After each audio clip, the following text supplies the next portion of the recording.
close till I get up. Time is barely on our side. I don't wanna waste what's left. The storms we chase are leading us, and love is all we'll ever trust. Yeah, no, I don't wanna waste what's left. And on we'll go, through the wastelands, through the highways, till my shadow turns to sun rays. Hello guys, welcome to the channel. मैं बैठा हूँ अभी Brooklyn bridge पे। ये एक suspension bridge है जो यहाँ यूएस का सबसे बड़ा सस्पेंशन ब्रिज है और ये बना था 1883 में।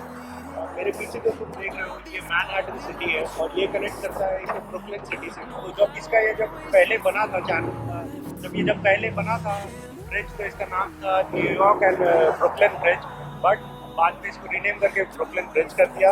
और ये ऑलमोस्ट 1.8 किलोमीटर्स इसकी लेंथ है और 40 मीटर्स इसका सी लेवल है, क्योंकि ये जो पीछे तुम्हें दिखा है ये इसके नीचे ईस्ट रिवर है, तो ये इससे 40 मीटर्स की हाइट पे है।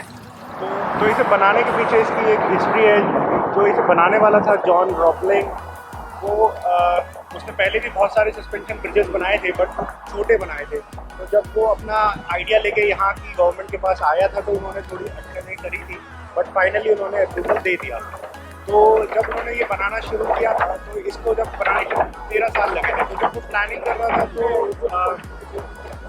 जब वो प्लानिंग कर रहा था तो उस दौरान उसके पैर में चोट लगी थी और उस वजह से उसका पैर एम्प्यूट करना पड़ा था। तो उसमें टेटनेस हो गया था, तो फाइनली तो उसकी डेथ हो गई। तो जिसके बाद उसके बेटे ने और डॉटर इन लॉ ने उस रिस्पॉन्सिबिलिटी को लिया उसे बनाने के लिए। जो तुम वहाँ उस साइड तो ब्रुकलिन सिटी है। तो जैसा कि मैं कह रहा था कि उन्होंने उसकी रिस्पॉन्सिबिलिटी ली बनाने की, और इस परिवार में उसके बेटे को भी कुछ ना कुछ प्रॉब्लम रही थी बनाते वक्त, क्योंकि यहाँ पे डीकम्प्रेशन डिजीज़ रहता है। डीकम्प्रेशन डिजीज़ बोले तो क्योंकि तुम देख रहे हो यहाँ पे नीचे सी है और हाइट पे आना पड़ता है, तो जब आदमी इस एनवायरनमेंट में इतना ड्रास्टिक चेंज होता है तो उसको एक तरह का प्रॉब्लम हो जाता है, सांस वगैरह या कोई भी और चीज़ का प्रॉब्लम हो जाता है, तो वो एक उसे डीकम्प्रेशन डिजीज़ कहते हैं। तो उस वजह से काफ़ी लोगों को वर्कर्स की डेथ हुई थी।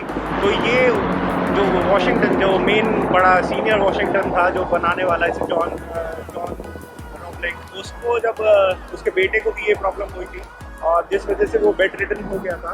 बट उस दौरान उसकी डॉटर इन लॉ, बोले तो मतलब जो रॉपलिंग का बेटे की वाइफ, तो डॉटर इन लॉ थी, उसने सारे जो प्रपोजल्स थे और जो भी प्लान्स थे वो उसने कास्केट किए थे जूनियर रॉपलिंग से यहाँ के वर्कर्स को बनाने के लिए।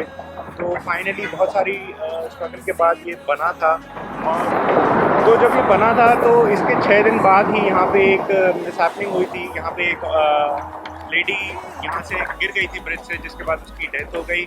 और लोग जो यहाँ पे चलने आए थे, वॉक पे आए थे यहाँ पे, तो उनको लगा कि ब्रिज गिर सकता है क्योंकि न्यूली बिल्ड था, तो उनको ज़्यादा कॉन्फिडेंस नहीं था यहाँ पे ये इसकी स्ट्रेंथ है ज़्यादा।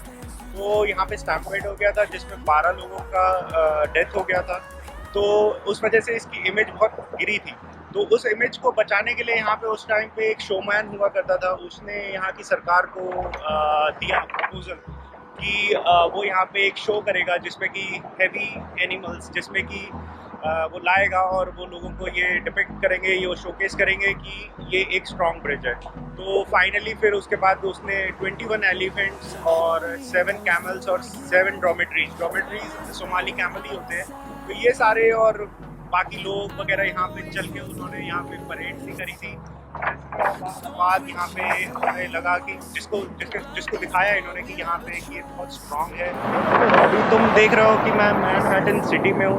यहाँ से जो मेन जो प्रेफर्ड वे ऑफ वॉकिंग है, प्रेफर्ड डायरेक्शन ऑफ वॉकिंग है, वो बोली जाती है कि ब्रुकलिन से तुम मैनहट्टन की तरफ जाओ, क्योंकि मैनहट्टन की जो स्काई लाइन है इट्स बेटर देन ब्रुकलिन। तुम देख रहे हो वो वर्ल्ड ट्रेड सेंटर है और वो एम्पायर स्टेट बिल्डिंग है, और ऐसे ही यहाँ पे जो फेमस बिल्डिंग्स है सारी मेरे इस साइड दिखेंगे, इस डायरेक्शन में। तो उस साइड जो है वो ब्रुकलिन सिटी है।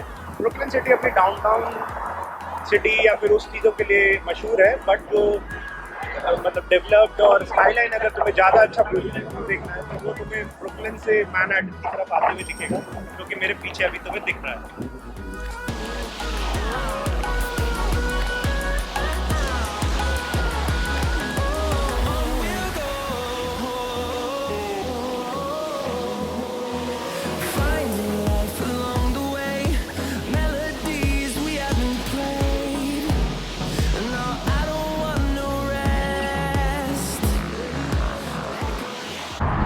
अब जो मैं डायरेक्शन तुम्हें दिखा रहा हूँ ब्रिज है और यहाँ पे दो रास्ते दो पाथ्स बने हुए हैं, दिखा देता हूँ।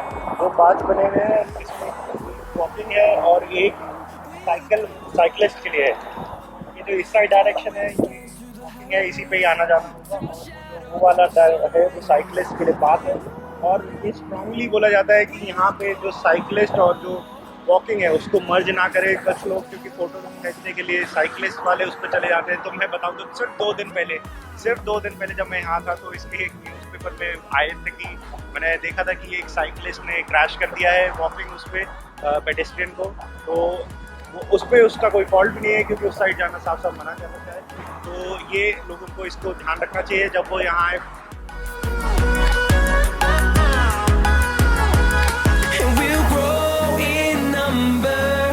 Fueled by them to see the